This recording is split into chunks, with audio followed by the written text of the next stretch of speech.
কারবালার করুণ কাহিনী কেমনে ভোলা যায় মাশাআল্লাহ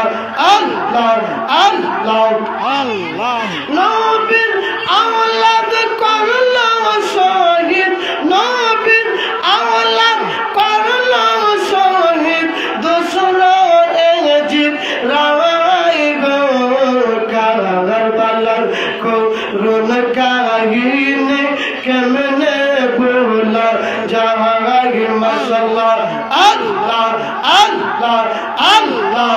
আল্লাহ আল্লাহ আল্লাহ আল্লাহ আল্লাহ আল্লাহ আল্লাহ আল্লাহ আল্লাহ করবালার করুণ কাহিনী কেমনে ভোলা যায় মাশাআল্লাহ আল্লাহ আল্লাহ আল্লাহ নবীর আওলাদ করলো শহীদ নবীর আওলাদ করলো শহীদ দোসরা এজিদ রায় গো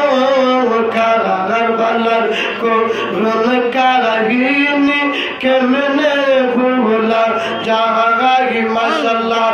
আল্লাহ আল্লাহ আল্লাহ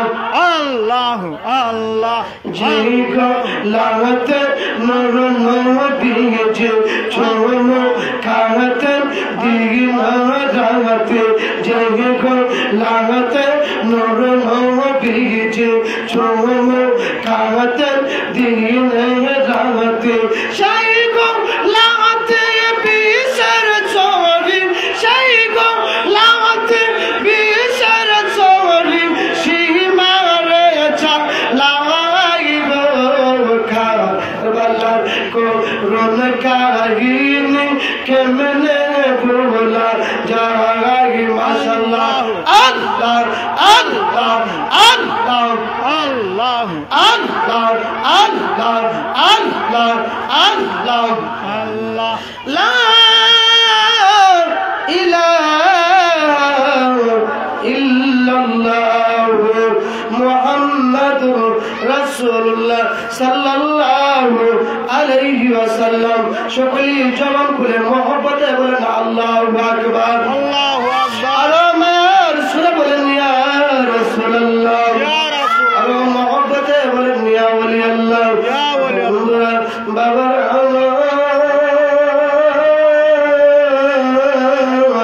শাহজাদাপুর পশ্চিম পাড়ার সদায়ের কারবালার স্মরণে আলসানিয়ার বাড়িতে ষষ্ঠ বার্ষিক ওই মাহফিলে আসার মতো বসার মতো যে মহান রব্বে কারীম তৌফিক দিয়েছেন সেই জন্য মহান রব্বে কারীমের শুকর আদায় করি অন্তরের অন্তঃস্থল থেকে কৃপণতা বলে গিয়ে একবারকে মহব্বতে বলি আলহামদুলিল্লাহ আরো শুকর জানাচ্ছি যে মহান রব্বে কারীম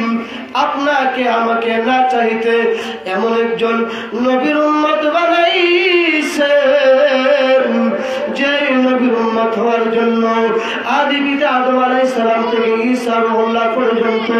1,99,2,24,000 নবী রাসূলগণ আল্লাহর কাছে আরজি করেছে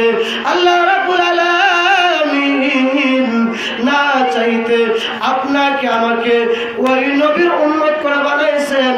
এই জন্য কালেমাতুল শুকর আদায় করি অন্তরের অন্তঃস্থল থেকে কৃপণতা ভুলে গিয়ে সবটুকু হৃদয়টুকু উজাড় করে দিয়ে সবটুকু ভালোবাসা উজাড় করে দিয়ে মহব্বতে বলি আলহামদুলিল্লাহ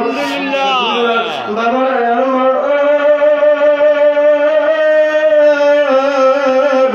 ও আমার বাবা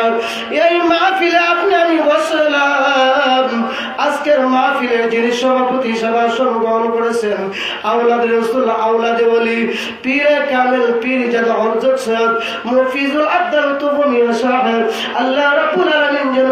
ওনার হায়াতের মধ্যে বরকত প্রদান করে সকলের মহব্বতে উচ্চ কণ্ঠে মহব্বতে বলেন আলহামদুলিল্লাহ আজকের মাহফিলের সহ-সভাপতি হিসেবে উপস্থিত রয়েছেন शेख मोहम्मद शफमिया साहेब हाजी मोहम्मद दौलत खान साहेब मोहम्मद मुस्कान साहेब मोहम्मद आलम शाह साहेब मोहम्मद शाहजाद मियां साहेब मोहम्मद रफीकुल इस्लाम साहेब अल्लाह रब्बुल आलमीन প্রত্যেকের হায়াতের মধ্যে বরকত প্রদান করে সকলেই মহব্বতে বলেন আমিন। আজকের মাহফিলে যিনি প্রধান অতিথি হিসেবে সম্বোধন করবেন আন্তর্জাতিক খ্যাতি সম্পন্ন ভারতবর্ষ ভ্রমণকারী নবযুগের উদয়বান বক্তা মুজাহিদ আহলে সুন্নাত সুন্নিয়তের নবীর হযরত আল্লাহ হযরত মাওলানা হাফেজ কারি আফজাল হোসেন আশিকি সাহেব বারাকাল্লাহু ফি আয়াতি ওয়া ইলমিহি ওয়া জুদি সকলেই মহব্বতে বলেন আমিন। আজকের মাহফিলে যিনি বিশেষ অতিথি হিসেবে আসন গ্রহণ করবেন নবযুগের আলোড়ন সৃষ্টিকারী মুজাহিদ আহলে সুন্নাত সুন্নিয়তের বলিষ্ঠ কণ্ঠস্বর কোকিল কণ্ঠস্বর হযরত আল্লাহ হযরত মাওলানা নাঈমউদ্দিন আযদি সাহেব মঞ্চের মধ্যে উপস্থিত হয়েছেন আমাদের এলাকার কৃতি সন্তান আশিকে রাসূল আশিকে আউলিয়া হযরত আল্লাহ হযরত মাওলানা শফিকুল ইসলাম সুন্নিয়াল কাদরি সাহেব। অল্প কিছুক্ষণের মধ্যে যিনি আলোচনা নিয়ে আসছেন নূর হোসেন নুরি সাহেব। দিগার উলামা আহলে সুন্নাত যুবক ভাইরা কচি কচি সোনামণিরা পর্দানিসেন আবেদা সালেহ আমুনা বাবা সকলের খেদমতে আমি গুনাহগার সুলাইমান আজিজের পক্ষ থেকে মুবারকবাদ সালাম আরজ করেছি। আসসালামু আলাইকুম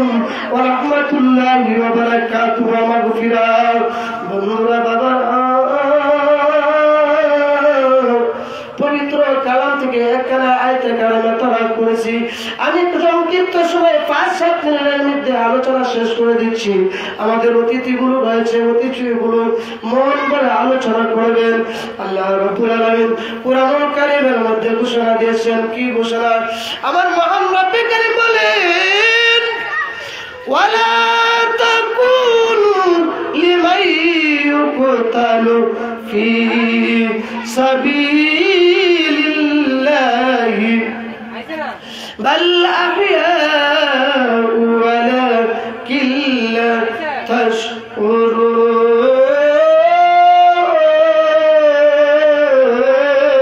আল্লাহু আকবার। ঘোষণা দিয়েছেন কে?